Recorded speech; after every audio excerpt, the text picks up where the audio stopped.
This is Real News Media TV, coverage you can trust. Please like, share, subscribe, and hit the notification bell. Select all for daily news updates. Bail extended for man and woman accused of trying to ship cocaine in coffee packs.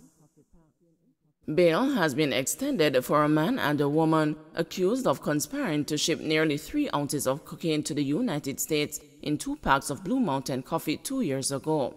Businesswoman Sashana Rowe, 31, and a Dyker plumber, both of a Kingston 20 address, are to return to the Kingston and St. Andrew Parish Court on October 7. They are facing charges of possession of cocaine, dealing in cocaine, attempting to export cocaine, and a conspiracy. Parish Judge Jacqueline Wilcott granted the bail extension Wednesday after the prosecutor told the court that the case file was incomplete.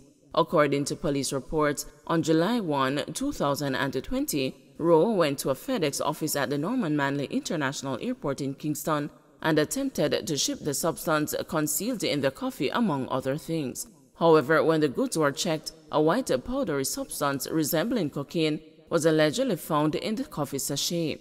The narcotics police were subsequently summoned and the shipment was seized. Rowe was arrested in May 2021 when the police swooped down on her home with a search warrant. When cautioned, she reportedly said, "A big dread, and him beg me send it off, and him live round the road." Plummer, who goes by the name, was later apprehended and charged. Attorney-at-law Richard Lynch represents Rowe, while Jacqueline Asher represents a plumber. Slaying man 1-year-old daughter was his only hope. On Tuesday evening, when Ayoka Clark made dinner for her 26-year-old son, Ricardo Reinel Tyrell, she had no idea that she had been preparing his last meal. Tyrell was shot and killed along Slap Pen Road hours later. "We just feel like we're going to want a pool of water and don't come out," Clark told the news on Wednesday. Police reports are that about 2:30 a.m., Tyrell was approached by gunmen who opened a fire, hitting him several times. He was assisted to the hospital by a motorist and was later pronounced dead. Tyrell, who operated a bar in his community on Clarence Road in Creektown, also worked as a bookstore clerk. Described as a family man and a peacemaker by his mother, the former Kingston Technical High School student leaves behind a 1-year-old daughter. "Every day him say him daughter him hope. Him want give her goals and dreams," said Clark as she donned her late son's clothes. She said that Tyrell was very hard-working and was respected by members of the community. "Him father grow him good. Him father make him have everything, but him want be a man fi work for him own. Him never been to a police station. Him name never call up a police station. Police them not even know him," she said. A police source said that Tyrell was related to a criminal based overseas. His mother also shared that the persons responsible for the death of her son had previously made threats on his life. "Them send threat fi kill him. Somebody tell me daughter said them a go keep meeting pan him name fi kill him," she said. Data provided by the Jamaica Constabulary Force show that the Kingston Western Police Division recorded 50 murders as at September 7, a 42.5% decline from 87 during the corresponding period in 2021. Shootings have fallen by 45% to 47, 38 fewer than the incidents tallied for the corresponding period last year. Deputy Superintendent of the Kingston Western Police Division, George McFarlane, said the police are maintaining a strong presence in the area. Golding says Hannah declined the PNP offers to move to other seats.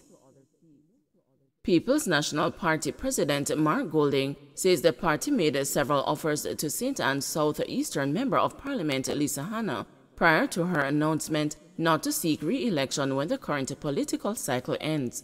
Those offers included the option for Hannah to be relocated to another constituency following years of toxic relationships with the PNP councillors and the supporters in the one-time party stronghold. Hannah last month shocked the country when she made public a letter to Golding informing him that she would quit representational politics after 4 terms as a parliamentarian.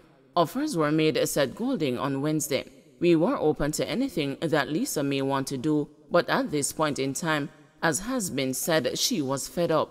Golding said Hannah might have felt that she had reached the end of her tether with the conflicts she had been grappling with for many years within the constituency.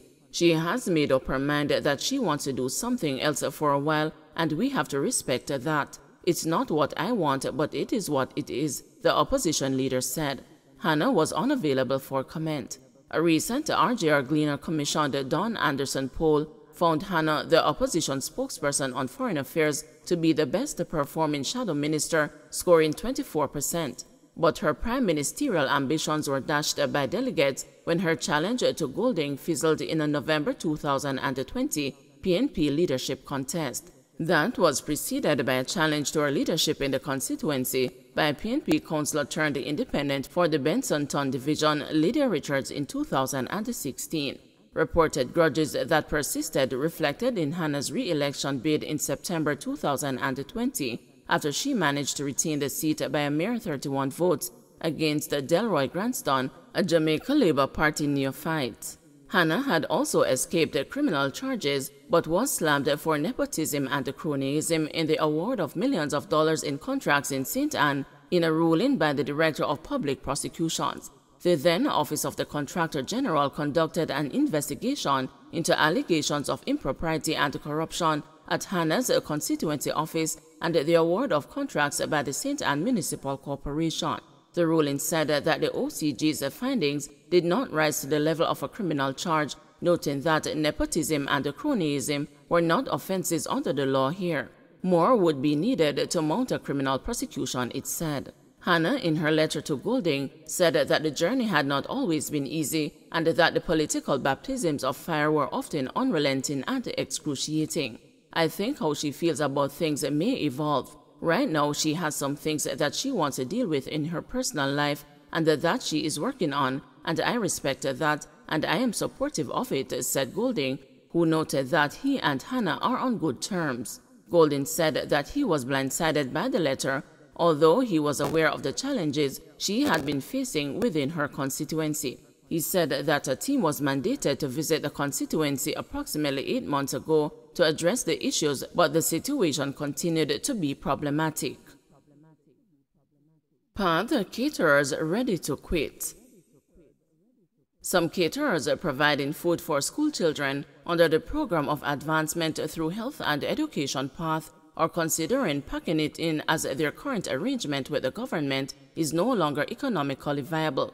One disgruntled caterer told the news that the government allocates $120 for each child per day. That amount is unrealistic. This has been so for the last 5 years and is woefully inadequate as the input to provide the lunch has increased by over 100%, the caterer said. The box to put the lunch in now costs $40. The price of chicken is over $300 per pound. Cooking oil is over $3,000 per gallon. We have pointed out these increases in meetings with the Ministry of Education and have been promised increases, but to date none has been forthcoming, the caterer added. At the Wakefield Primary School in Trelawney, where the PATH students are asked to contribute $50 towards their meals at lunchtime, Principal Michael James said it is a challenge catering to the 260 students on the program. He said that even with the students' contribution, the caterer is struggling to break even. I have had to be begging my caterer to continue, but it seems that the school will soon have to take over that program, James told the news. Carlene Sigree, Director for Region 1 in the Ministry of Education, said the ministry is not able to provide more funds and is asking school administrators to find a way to keep the programs going. The allocation is a policy decision by the ministry. There is nothing that we can do about it. What we can do is to encourage principals to find a creative means to provide a lunch as nutritional as it can be at the cheapest, said Sigree. Reacting to Sigree's statement, one principal who asked not to be identified said the recommendation could put schools in trouble, noting that administrators did not have the freedom to use money allocated for other areas of school maintenance to subsidize lunches. If you do that, you will be charged for misappropriation of funds, the principal said. Restaurant operator Chris Jobson, who sells a small lunch for $560, cannot fathom how the ministry expects a caterer to charge $120 for the students' lunch, which generally consists of 1 cup of rice, chicken, and pasta. Even selling at the price of $560, I have to be careful that I make a profit. I wouldn't even entertain an invitation to be caterer, said Jobson. Isna Grayson, principal of Bounty Hall Primary School, is worried about the future of the program at her school. There are students on the program who, were it not for school, would not be getting anything nutritional to eat. The inadequate subsidy must be addressed because it means so much to the students, she told the news. Don't forget to like, share, subscribe, and hit the notification bell. Select all for daily news updates.